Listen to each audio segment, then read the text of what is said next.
This morning, we are exploring a cuisine that has really taken off in popularity recently in the United States, Korean food. We can't wait to try these dishes. You can't smell them, I can. But first, Eva is here with one young writer's homage to his heritage. Good morning, Eva. Yeah, this food smells really good. Food, it's central to our lives and to our stories. It brings friends, family, even strangers together. And for most of us, there's a dish, a smell, a flavor that like immediately transports you home. Well, I had the chance to sit down with New York Times food writer Eric Kim to talk about his new cookbook, Korean American Food That Tastes Like Home.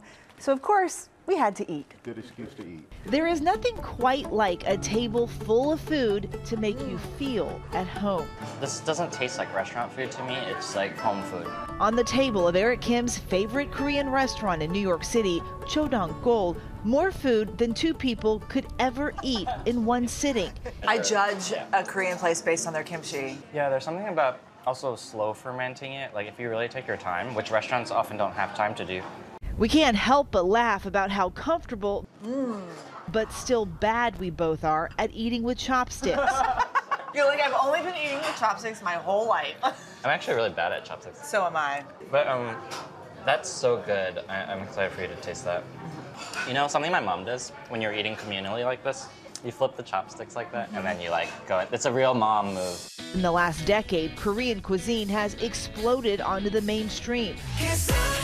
Many say the rise of K-pop and Korean dramas in the U.S. has helped the wave, as well as high-profile Korean-American chefs like David Chang, to add the onions and the green scallions, who has introduced Korean flavors to a wider audience.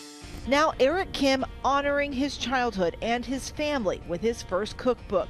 He cooked alongside his mother for a year. I think the point of this book was, I didn't realize it until I started developing it, which was that you have to be there in person, and I had to stand by her side because I saw so many nuances in her cooking. I'm just really grateful that I got to do that, and I'll never take that for granted. And that young man you saw in that picture, he's right here now, Eric Kim. And he's going to show us, yes, he's going to show us some Korean American dishes. And you can get these recipes by scanning the QR code on the screen. So Eric, a big welcome to GMA, as you saw with the crew here. And we're starting with a jalapeno-marinated chicken tacos. What are the Korean flavors in this dish, in the mix? These are my favorite tacos. This is a recipe I just really love from the book, and I'm so excited to share it because it really highlights jalapeno as a main ingredient. I think we think of jalapenos as like spicy. Think of hot. You think of hot, but you know, when they're mixed up in this food processor with some cilantro and all these ingredients, you just like, it all goes in there. It all goes in there. I'll let you do that. And then, you know, we're just gonna blitz it up, and it becomes this green sauce. And you wanna smell this? Doesn't that smell good? Does it smell spicy to you? You want all that garlic? Yeah.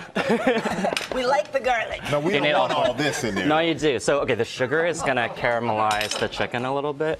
And, you know, so this marinade is really all-purpose, but, you know, everyone thinks of Korean American food as the United States, but there was a huge wave of immigration to South America. And so this marinade is inspired by my Aunt Julia, who immigrated to Uruguay in the 80s. And so, you know, you marinate the chicken like this, and you just have to roast it in the oven on a sheet pan. It's super easy, it's super simple. And we can start the muchim. So this is like a dressed salad. And why the watermelon? Yeah. So, you know, jalapeno does offer a little heat, but to offset it, there's some watermelon here. It's sweet, it's fruity, and we're gonna dress it like, you know, with Korean flavors here. I've got some gochugaru. This is a Korean red pepper powder. Staple. Do you wanna like mix it up for me while I do this? I have some fish sauce, I have some sesame oil. To me, sesame oil is the taste of home. You know, that flavor that you like, that transports you back, right? And so the thing is, like, these jalapeno marinated chicken tacos, nice, thank you.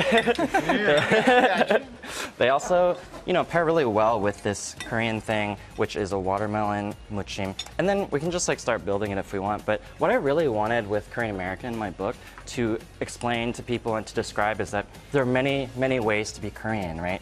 And this dish on the surface might not seem like it's Korean, but I want to prove that if you tell the stories, if you do the reporting, you can show that there are nuances in identity. And so that's the point of my book. And so we're just going to start building, actually. Thank you.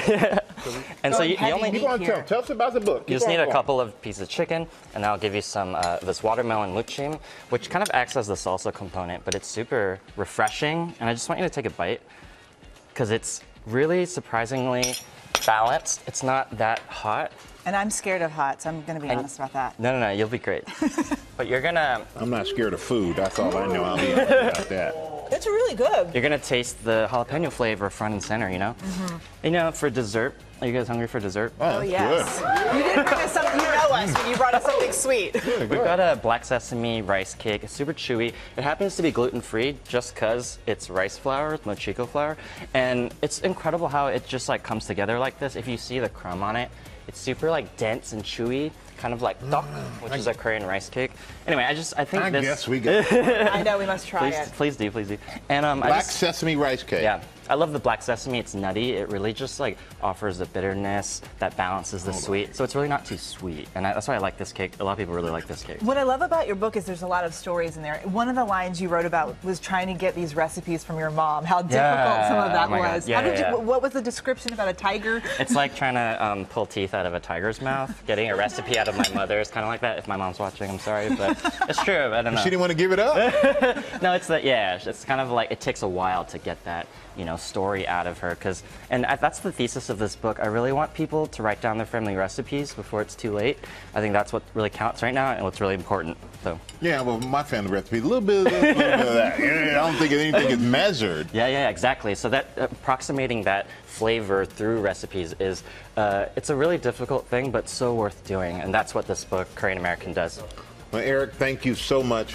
Oh, I'm going to start cooking. You know, Chef Boyardee Stray is coming back. All right, scan that QR code to get these recipes on our website at goodmorningamerica.com. And Eric's new cookbook, Korean American Food That Tastes Like Home, is out today. Make sure you go pick it up. Well, hey there, GMA fans. Robin Roberts here. Thanks for checking out our YouTube channel. Lots of great stuff here. So go on, click the subscribe button right over here to get more of awesome videos and content from GMA every day, anytime. We thank you for watching, and we'll see you in the morning on GMA.